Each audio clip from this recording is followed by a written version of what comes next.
This is Mehul Mankad, and we're back with Julie McCormick, and we're going to be talking about connecting to resources. So Julie, we hear from VSOs pretty often that they meet veterans who clearly need help, and they're not sure what to do. So what advice do you have for VSOs in that position? Yeah, I would imagine this comes up all the time. Probably daily. Yeah, I mean, veterans need help, and it's not really realistic to think they're going to know who to talk to and where to go to get it every time. Right. Eventually, they'll end up in front of you. So I have some general advice, and that's to answer 4 questions. What does the veteran need or want? What services can help them get what they need? What organization or service should you connect the veteran to? And then, did the connection occur? Okay. So what do we need to think about with your first question? What does a veteran need or want? So this question can be really, really easy, or it can be totally baffling and overwhelming. Okay. Sometimes veterans have needs that they understand, that they can communicate clearly, and it's great when that happens. Other times, veterans may be very sick, be unable to communicate or think clearly, or may seem to have so many needs that figuring out where to start is challenging. Something that helps me begin to understand a veteran's needs is to consider where they stand on the 4 dimensions of mental health recovery: health, home, purpose, and community. If you aren't sure what a veteran needs, you can ask yourself some questions in these different areas. Okay. So first, with health. Does the veteran have control over their physical and mental health? If so, great. Do they have providers that can help them stay healthy? If not, you're going to want to help them find some providers, whether it be a doctor, a therapist, a case manager. All veterans should have some healthcare provider for ongoing outpatient care. Now, some veterans in extreme cases might need emergency care, even hospitalization. Right. And when that comes up, it's time for crisis services. Okay. With regard to home, does this veteran have a safe and stable place to live? Are they able to manage the requirements of that home? Is the veteran living in a place that's appropriate for them? There are many, many factors that play into where a person should live. It's complicated, but VSOs can help by getting started with things, finding out if the person is homeless or if there's a problem with the home. Okay. Now, this third area is purpose, and this is one that we overlook a lot, but is a very real problem for many veterans. All human beings need some kind of meaningful activities to do with their days. A reason to live. Yeah, it could be a job, school, volunteering, recreation, taking care of family, doing something creative. It's that no one who sits at home looking at a wall all day is going to feel very good. Right. So the question here is whether the veteran needs help getting these kinds of activities in place. Okay. The last area to think about is community. Relationships and social networks that provide support, friendship, love, and hope are key ingredients to recovery. Many veterans deal with isolation and loneliness for a variety of reasons. If you see a problem with a veteran being that they don't have people in their lives, no one's there to care for them to care about, to spend time with them, that is important. Now, many veterans will have needs in more than one of these areas, and they do overlap for sure. So once you've had time to figure out what a veteran needs or wants, the next question is about matching them with those appropriate services. That brings us to question 2. How do we get veterans the services they need? So first and foremost, is this an emergency? If the safety of the veteran or other people are at risk, you're going to want to call 911 or help that veteran get to an emergency department. If the veteran's having a mental health crisis and possibly doesn't know that they need help, you might think about asking for a CIT officer when you call 911. Crisis Intervention Team Police Officer. Crisis intervention trained, officers. They're available in most places in North Carolina, and they are officers who have volunteered for some extra training, much like VSOs in this training are doing. Great. They can often help make the situation go as well as possible in an emergency. Another important resource is the Veterans Crisis Line, 1-800-273-TALK. That's a hotline that's available 24/7 for veterans to call in times of extreme stress, like if they're feeling suicidal or homicidal. Those trained operators can be helpful in figuring out how to get them care as well. Okay. Other kinds of emergencies exist, like homelessness, domestic violence, hunger, lack of access to food and water. Children could be in danger. There are homeless shelters and domestic violence resources and food banks throughout the state. Right. Child Protective Services can help if a child's in danger. Of course. It is essential that you as a VSO develop a list of emergency resources in your area for these kinds of situations.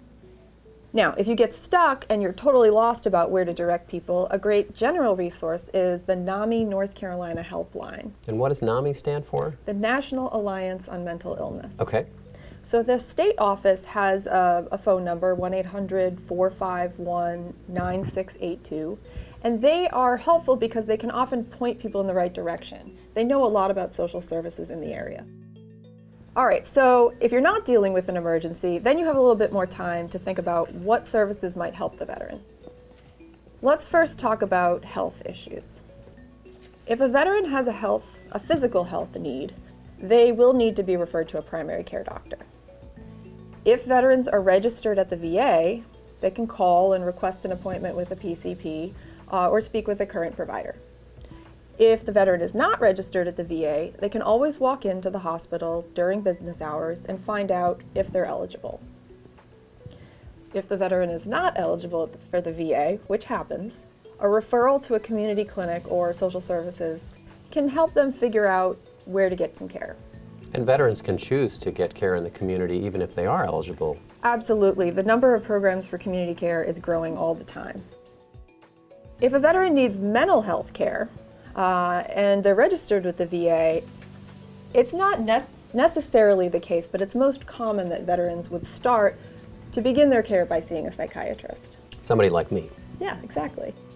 The VA has a wide range of specialty services that treat all kinds of mental health problems, as well as case management to help people get connected to resources, to manage their care, and rehabilitation to help people identify and successfully function in their life roles.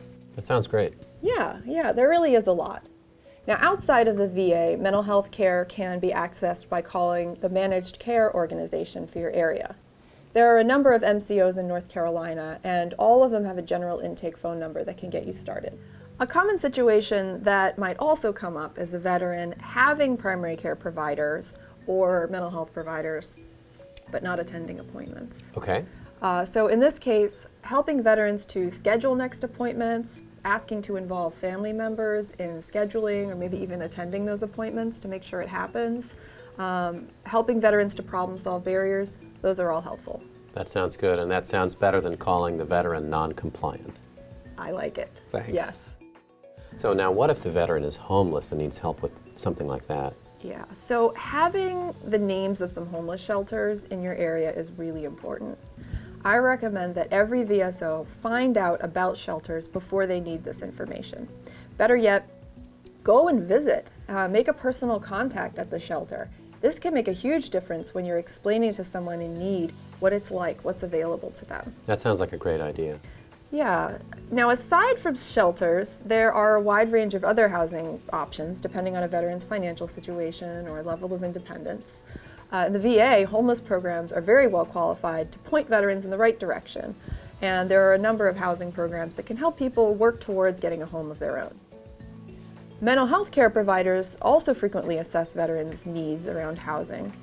If you expect that a veteran might have difficulty living on their own, helping them to connect with a mental health provider is a good move.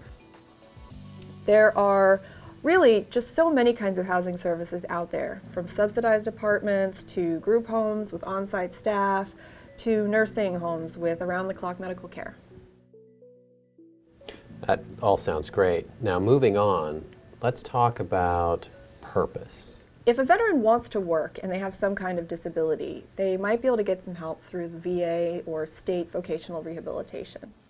If the veteran is not disabled, the North Carolina Employment Security Commission, they have various training programs and even some veteran-specific staff members that can assist in job leads and getting people into programs. That's great. Yeah, so, now another thing is veterans with serious mental illness might be able to benefit from a really cool program called supported employment.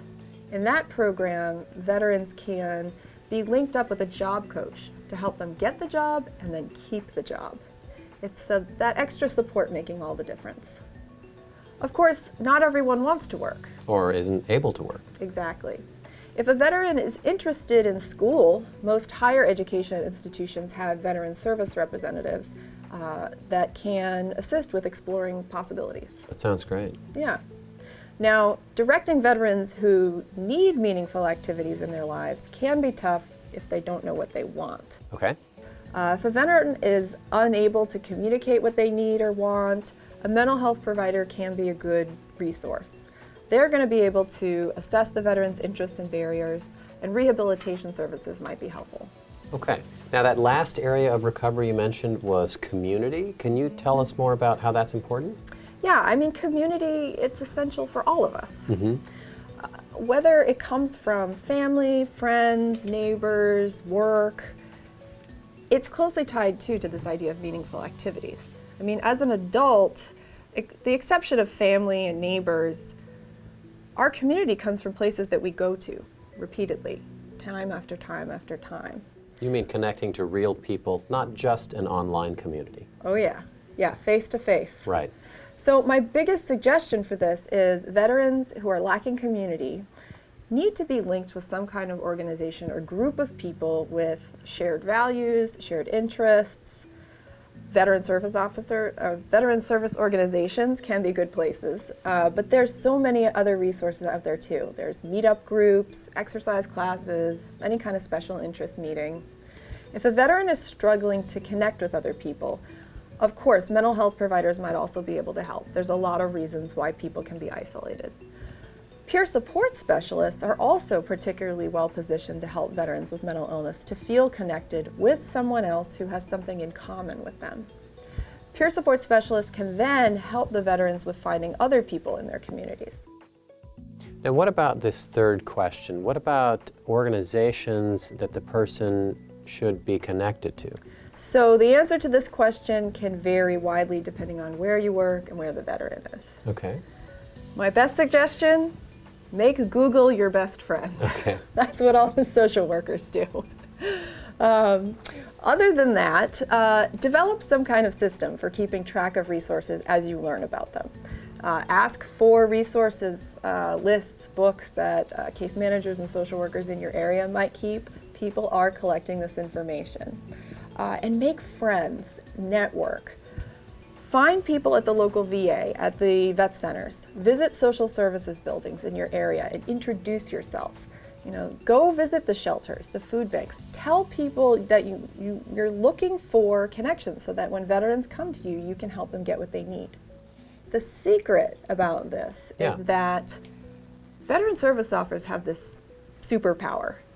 They understand veteran benefits. They know how service connection applications work. Right.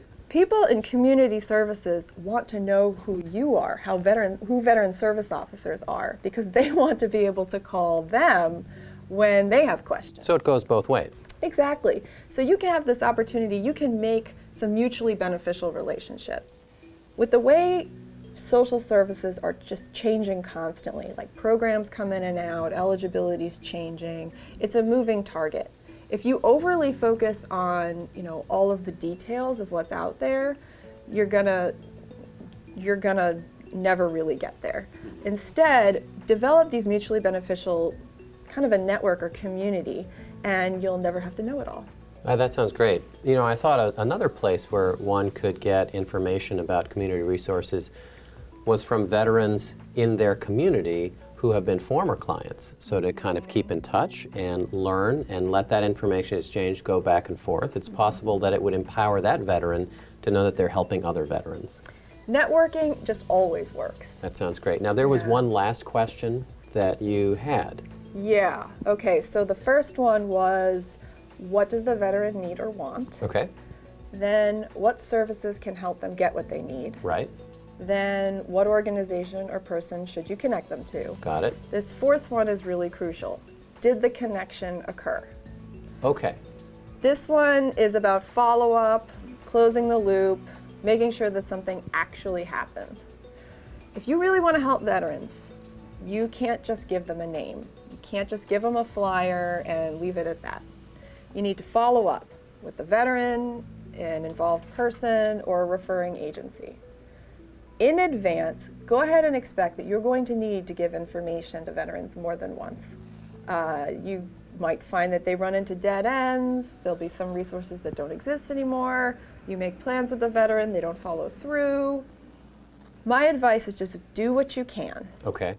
Maintaining patience and hope in the face of physically and mentally ill veterans, complicated systems, limited resources, it can be very difficult. And yet, there's a lot out there. And you have the potential to facilitate enormous change in veterans' lives by listening to what they need, finding resources, and then making the connection. That sounds awesome. Thank you, Julie. Thank you.